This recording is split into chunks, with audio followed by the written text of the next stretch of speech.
બચાવવા માટે જે ધરણા હતા, ધરણા ચાલી રહ્યા છે, આજે એનો 19મો દિવસ છે અનિશ્ચિત સમયના ધરણા. એના સમર્થન માટે આજે હજારો લોકો તાપી ડિસ્ટ્રિક્ટના રોડ પર ઉતરી પડ્યા છે અને સરકારશ્રીને એક મેસેજ આપવા માટે આવ્યા છે કે સરકારી હોસ્પિટલ સરકારી રહેવા દો, એનું કોઈ પણ ભોગે અમે પ્રાઇવેટીકરણ થવા દેશું નહીં.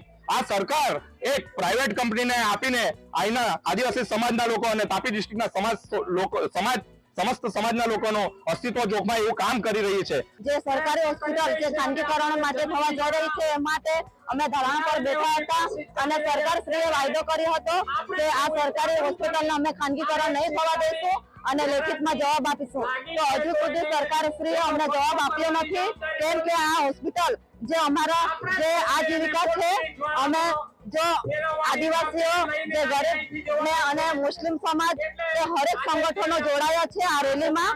ખૂબ મોટી સંખ્યામાં ભાઈઓ બહેનો પણ જોડાયા છે. તો જ્યાં સુધી આ હોસ્પિટલને ખાનગીકરણ નહીં અટકાવે ત્યાં સુધી અમે આંદોલનો ચાલુ જ રાખીશું અને ઉગ્ર આંદોલન પણ અમે